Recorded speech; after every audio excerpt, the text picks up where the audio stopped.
گنتی کی کتاب اس کا 22 باب اور اس کی 41 آیت سے بلعام کی پہلی پیشن گوئی۔ دوسرے دن صبح کو بلق بلعام کو ساتھ لے کر اسے بل کے بلند مقاموں پر لے گیا۔ وہاں سے اس نے دور دور کے اسرائیلیوں کو دیکھا۔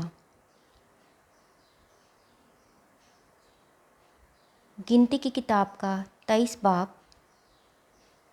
اور بلعام نے بلق سے کہا کہ میرے لیے یہاں 7 مذبح بنوا دے اور 7 بچھڑے اور 7 مینڈھے میرے لیے یہاں تیار کر رکھ۔ بلق نے بلعام کے کہنے کے مطابق کیا، اور بلق اور بلعام نے ہر مذبح پر 1 بچھڑا اور 1 مینڈھا چڑھایا۔ پھر بلعام نے بلق سے کہا، تو اپنی سوختنی قربانی کے پاس کھڑا رہ، اور میں جاتا ہوں۔ ممکن ہے کہ خداوند مجھ سے ملاقات کرنے کو آئے، سو جو کچھ وہ مجھ پر ظاہر کرے گا میں تجھے بتاؤں گا۔ اور وہ ایک برہنہ پہاڑی پر چلا گیا۔ اور خدا بلعام سے ملا۔ اس نے اس سے کہا، میں نے 7 مذبح تیار کیے ہیں، اور ان پر 1 بچھڑا اور 1 مینڈھا چڑھایا ہے۔ تب خداوند نے ایک بات بلعام کے منہ میں ڈالی اور کہا کہ بلق کے پاس لوٹ جا اور یوں کہنا۔ سو وہ اس کے پاس لوٹ کر آیا، اور کیا دیکھتا ہے کہ وہ اپنی سوختنی قربانی کے پاس مواب کے سب امرا سمیت کھڑا ہے۔ تب اس نے اپنی مثل شروع کی اور کہنے لگا، بلق نے مجھے ارام سے یعنی شاہ مواب نے مشرق کے پہاڑوں سے بلوایا کہ آجا اور میری خاطر یعقوب پر لعنت کر، آ اسرائیل کو پھٹکار۔ میں اس پر لعنت کیسے کروں جس پر خدا نے لعنت نہیں کی؟ میں اسے کیسے پھٹکاروں جسے خداوند نے نہیں پھٹکارا؟ چٹانوں کی چوٹی پر سے وہ مجھے نظر آتے ہیں، اور پہاڑوں پر سے میں ان کو دیکھتا ہوں۔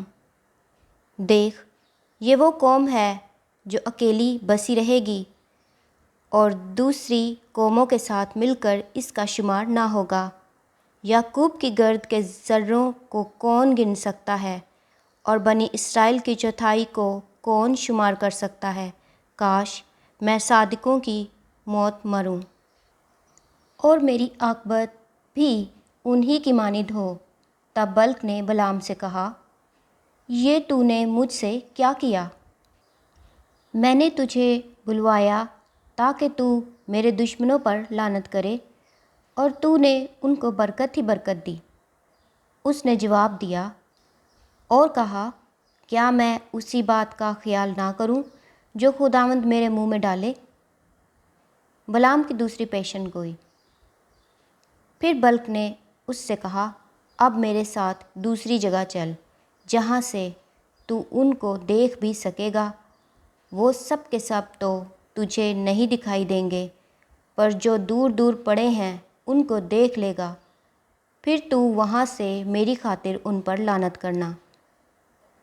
سو وہ اسے پسگا کی چوٹی پر جہاں زوفیم کا میدان ہے لے گیا۔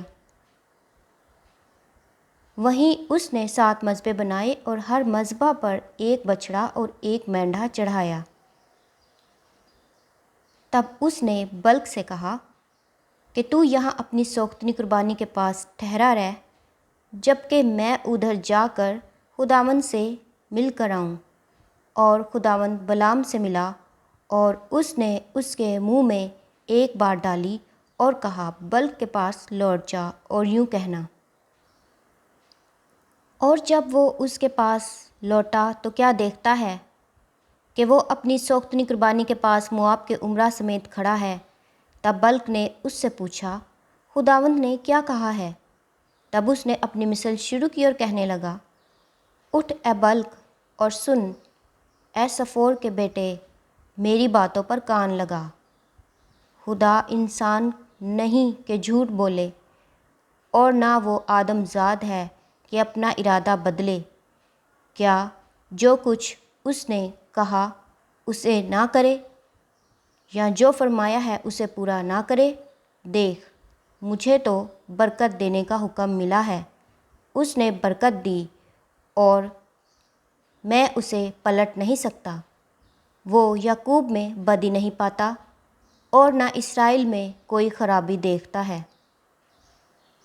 خداوند اس کا خدا اس کے ساتھ ہے، اور بادشاہ کی سی للکار ان لوگوں کے بیچ میں ہے۔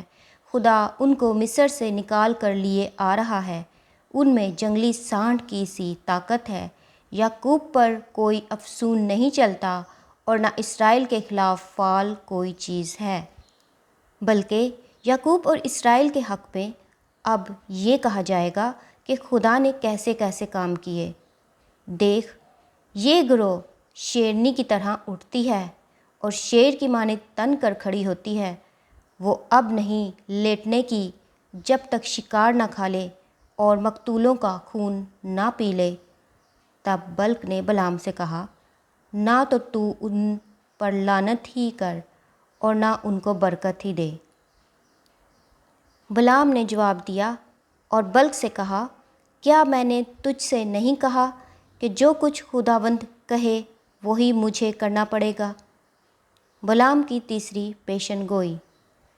تب بلق نے بلعام سے کہا، اچھا، آ، میں تجھ کو ایک اور جگہ لے جاؤں، شاید خدا کو پسند آئے کہ تو میری خاطر وہاں سے ان پر لعنت کرے۔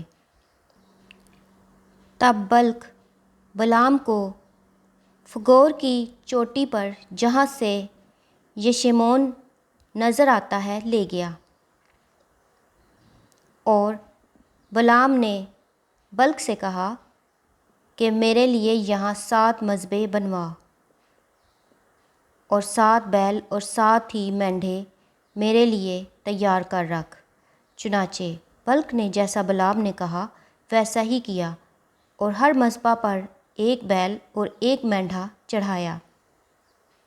خداوند کے زندہ پاک کلام کے پڑھے اور سنے جانے پر خداوند کی خاص برکت ہو۔ خدا کا شکر ہو، آمین۔